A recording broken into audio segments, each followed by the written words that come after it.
Bueno, habíamos prometido y aquí solucionamos la deuda. Una entrevista con este escritor, el más reconocido de todos los literatos mexicanos, con 2 obras solamente. Con 2 obras, y que en los escritores que empiezan jóvenes en Alemania los hacen leer Pedro Páramo, ¿sí? en su traducción. Oigamos. Juan Rulfo, ¿cuántas novelas ha destruido usted?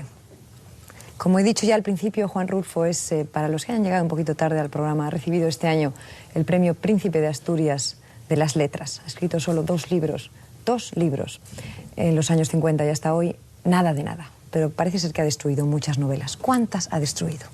Bueno, solamente he destruido una novela, pero he escrito además un libro, aparte de este libro, de esta novela y este libro de cuentos, apareció otra cosa que se llama El Gallo de Oro, que es una historia, un guión cinematográfico en realidad. Y sí he hecho algunos otros argumentos para cine. Además, hice un libro sobre investigaciones históricas acerca de la conquista y colonización de Nueva Galicia, que hoy es Jalisco. Y ese libro, claro, es poco conocido porque se distribuyó gratuitamente entre los clientes de una compañía privada en Guadalajara. Pedro Páramo es el título del libro, para los que no lo conozcan, y El llano en llamas y otros textos es lo que les estaba refiriendo hace un momento. Sí, dígame. Eso es lo que he hecho literariamente. Ahora he publicado un libro de fotografías, de 100 fotografías escogidas entre las que he tomado también. De manera que han sido 4 libros las publicaciones que he hecho. De los destruidos, pues han sido 2 más o menos. ¿Y por qué los destruyó? Eran muy malos. ¿Y lo decidió usted que eran muy malos? Sí. ¿Y en cambio decidió que Pedro Páramo era bueno? No llegué a esa conclusión, pero lo que pasa es que los editores me lo pidieron como para ver si lo podían publicar y yo les entregué el borrador. La verdad es que encontrar a un escritor que escribe muy poco, es decir, que va más a la calidad que a la cantidad, hoy en el mundo es muy raro, porque hacemos justo lo contrario, publicar como sea, ¿no? Sí. ¿A usted qué pasa? ¿Que le da apuro? ¿Le da angustia? ¿Le da miedo publicar? No es eso. Lo que sucede es que desde hace más de 20 años, un poco después de que yo escribí esto, me dediqué a la edición de libros de antropología social en el Instituto Nacional Indigenista. Entonces estuve más de 20 y tantos años dedicado a eso. Hemos publicado ahorita más de 235 libros de antropología social, cada uno sobre las 56 comunidades indígenas que tiene el país. Entonces esa labor ha sido bastante ruda, demasiado acelerada, como quien dice, porque no teníamos documentación sobre estas comunidades. No solo se descubrieron algunas que ni se conocía su existencia. Además de esto... Juan Rulfo, ¿por qué lleva usted esas gafas negras? Bueno, es que me acaban de poner un lente, me operaron de un ojo, porque tenía cataratas, y me pusieron un lente intraocular.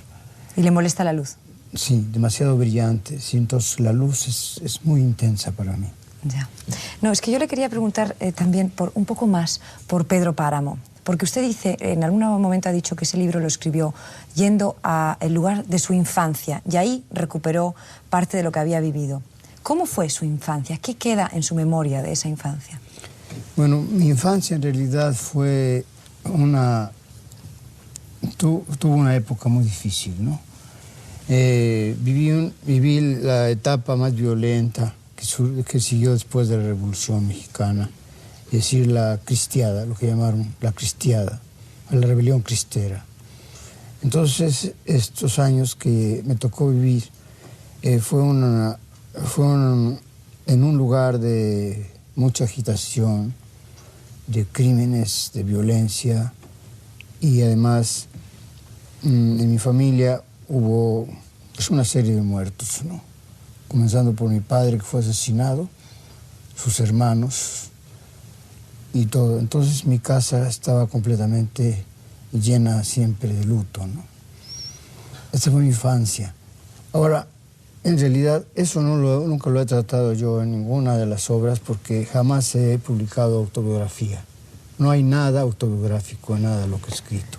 También ha dicho alguna vez que en aquella época agarró usted una depresión que no ha soltado hasta hoy. Bueno, es que debido a la que quedé huérfano, pasé a un orfanatorio en Guadalajara y en aquella época pues, los orfanatorios eran en realidad casas de corrección, eran correccionales. Entonces la disciplina y el castigo era muy fuerte y además la soledad en que vivíamos. Pero usted no te da la impresión de haber sido un niño malo, ¿no? Pues puede ser que sí he sido malo. ¿Sí? Todos los niños somos malos. ¿Por qué? Somos malvados. ¿Se puede decir que los niños son malos? Sí, los niños son malvados hasta cierta época. ¿Hasta qué época? Pues hasta que ya recobran un poco la razón, ¿no? Pero casi todos los niños son malvados. ¿Cuándo recobró usted la razón? Pues calculo que todavía no la recobro. Ah, ¿no? ya sabía yo que me iba usted a decir eso. Dice que tiene pesadillas, que necesita el humor para sobrevivir. Pues sí, es que soy medio irónico en algunos aspectos, ¿no? Pero tal vez no es una autodefensa, sino que tengo cierto sentido del humor, Importantísimo, ¿verdad? importantísimo. Y me interesa mucho el humorismo. Además, creo yo que la vida pues debe ser, como decía hace un momento, maestro Ro, sobre la existencia, la vida, que la vida es buena, ¿no? Quien la hace mala es uno, es el hombre. Entonces, nosotros intentamos hacerla menos mala, ¿no? Queremos hacerla menos mala. Entonces, pues, tomamos todo en forma irónica, ¿para qué crearnos problemas? Usted tiene que estar contento en todo caso porque de su obra Pedro Páramo se han dicho cosas magníficas, quizá las cosas más bonitas que se pueden decir de una novela. Por ejemplo, señores, para que ustedes hagan una idea, Saladrigas, que es un escritor catalán que hace crítica de libros muchas veces aquí en La Vanguardia en Barcelona, ha dicho, Rulfo no puede escribir nada mejor que Pedro Páramo. Y por lo tanto se abren para él de par en par las puertas del silencio, por eso no hay nada más publicado. ¿Qué siente usted cuando oye decir todo eso? Como si mira atrás como si fuera para otra persona. ¿O se lo cree? Bueno, yo creo en el silencio. Una obra la literatura tiene tiempos muertos, que le llaman. Esos tiempos muertos se pueden convertir en tiempos de silencio. En lugar de lucubrar, de hacer divagaciones, de hacer ensayos, de introducir su propia filosofía de la vida, que es muy característica en la novela, yo he intentado eliminar esos aspectos, entonces he dejado que los personajes actúen por sí mismos. El autor se trata totalmente de zafar de la obra.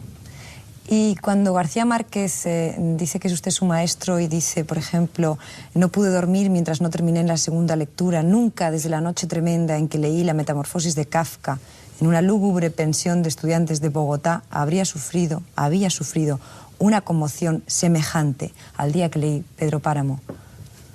No sea usted humilde, es muy importante todo esto. Bueno, y usted como si tal cosa, está aquí sentadito. Es amabilidad de parte de García Márquez.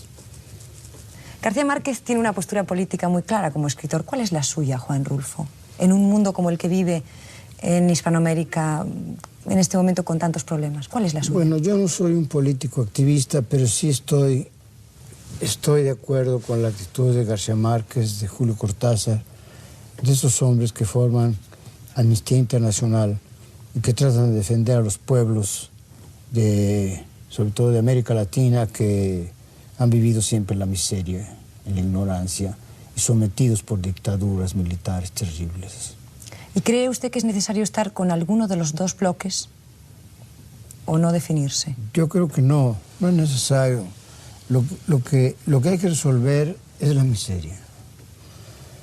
Y para eso no ninguno de los dos bloques es esencial. Es esencial en el aspecto de que ellos interfieren dentro de estos países que tratan de buscar su propia identidad y tratan de buscar un medio de vida adecuado a sus propias circunstancias, ¿no? Los países de América Latina todos tienen una característica en común. Tienen la misma historia, el mismo momento de liberación que lo tuvieron con Bolívar, y actualmente tienen los mismos problemas de injusticia, de miseria, que eso es contra lo que luchan ellos, estos pueblos. Sorprendente, él que es tan parco, tan evasivo, sobre todo eso callado, como sellado en su manera de expresar. Aquí no, tal vez por ser una dama, y me la imagino hermosa, de manera que sostuvo una charla muy interesante. Si yo lo hubiera oído sin que me dijeran quién es, no hubiera conocido esa voz. Esa voz no es la de Rulfo. Bueno, es la de un Rulfo ya evolucionado, ya hablando con coherencia. No sabía nada de política, eso lo manifiesta en la charla, pero como los cantantes que cambian de tesitura, que tienen una voz X, y después ya es más grave su voz, así aquí no lo reconozco, y además dice muy fluidamente cosas no muy trascendentes. Y Rulfo, cómo se le fue a pegar el no, que es una lacra de los que hablan y dicen, esto está bien, no, esto está mal, no, esto no. ¿Por qué Rulfo decir el no, que no viene al caso? Pero yo no saqué nada en claro más que Rulfo sigue siendo hermético y Rulfo sigue siendo el mejor escritor que he leído para hacer la mala palabra, no la mala palabra. El coronel no tiene quien le escriba, dijo García Márquez. En París leí uno de los cuentos de Rulfo y enseguida me aboqué a escribir El coronel no tiene quien le escriba. Todo esto puede ser un